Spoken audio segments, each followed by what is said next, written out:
लगता है एकदम कोट कर ही रहेगी। चारों ओर बने इस धुएं के गुबार ने दो लोगों का जीना मुश्किल कर दिया है। डॉक्टर साहब जरा देखो तो इस बाबा को। देखते हैं भाई, अभी बैठ।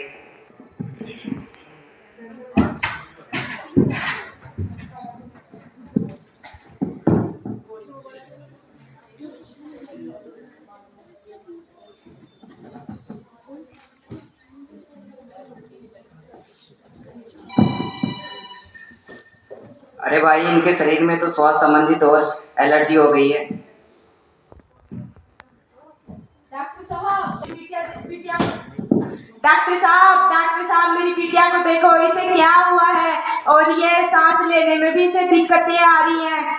अरे अचानक श्वास और एलर्जी, इन दोनों की तो एक जैसी बीमारी है, पर हुआ क्या है और कहाँ पर गए थे ये लोग? डॉक्टर साहब, पास के ही एक रईसजादी की शादी की सालगिरह थी, तभी आसपास आसमान के चीरते पटाखे की आवाज और उससे उड़ते धुएं के कारण चारों ओर फैले प्रदूषण का शिकार यह बच्ची भी बन गई। डॉक्टर साहब, शायद यही हाल भी इन बाबा का है। यह मुझे बाहर तड़पते हुए मिले थे। साहब, इंसानियत के नाते आपके पास ले आए हूँ। साहब, प्रदूषण की पीड़ा और हॉस्पिटल में चंद रुपए की खातिर कभी मेरी बूढ़ी माँ को भी ऐसा ही निशाना बनाया था। पर क्यों? साहब, अब परवर में क्या रखा है? अब तो बुजुर्गों में ही उनके रूप को तलाश कर बस सबकी सेवा के लिए तैयार रहता हूँ। हर जीव में ही तो ईश्वर का वास है। देखो, इनके शरीर में चकत्ती और श्वास संबंधित समस्या हो गई है। प्रदूषित हवा के चलते ये समस्या हुई है। अब ये ठीक हो जाएंगे। शुक्रिया डॉक्टर साहब। अरे नहीं, यह तो मेरा फर्ज था।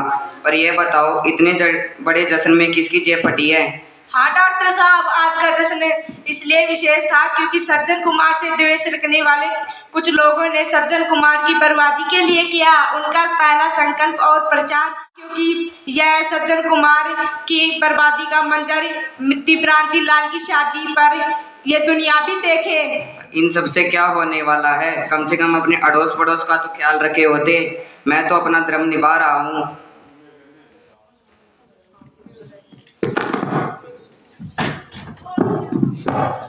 इसे इमरजेंसी में एडमिट करना पड़ेगा। अरे वल्लरी, क्या हुआ बिटिया को?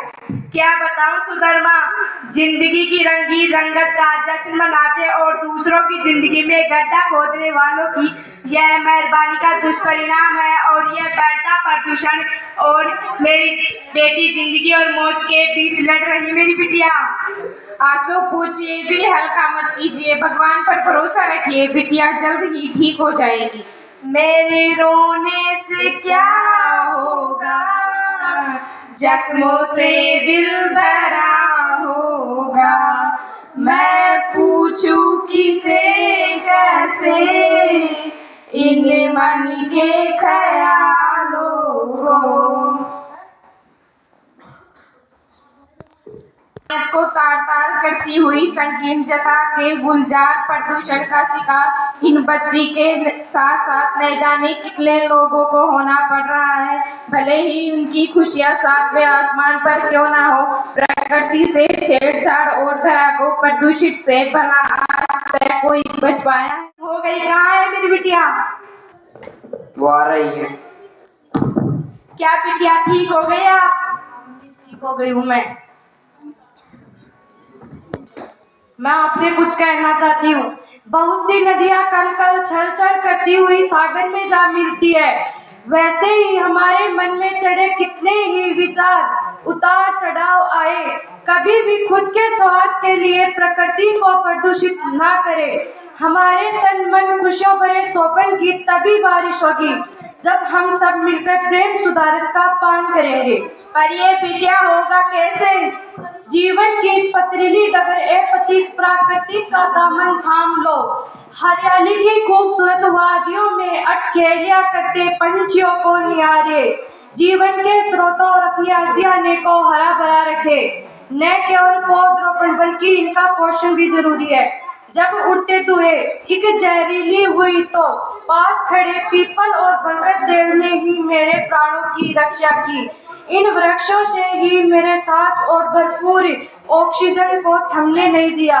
पर यह कैसा अंधकार है जब दूसरों की जगीसाई का षड्यंत्र रचकर खुद को जश्न के आगोश में समेट करे उजागर का प्रतीक और सत्यवादी का तमगा देते हैं। ये पटाखों और सीना चीरते डीजों की ध्वनियां है, न जाने कितने घरों में दीपों को उजाड़े हैं। ये कैसा बनावटी और बदरंगी जश्न है, सबका हो कल्याण यही रखो ध्यान।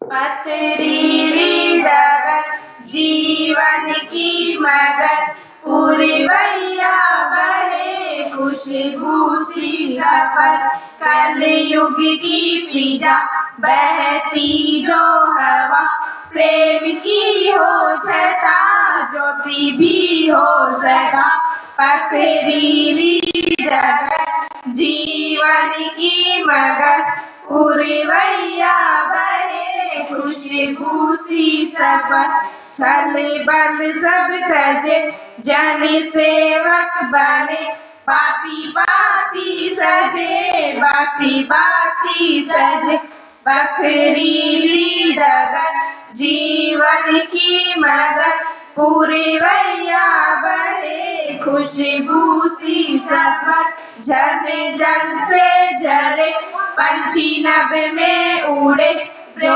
जीवन चले खुशियाँ जो खिले पथरीली डगर जीवन की मगर पूरी भैया बहे खुशबू सी सफर।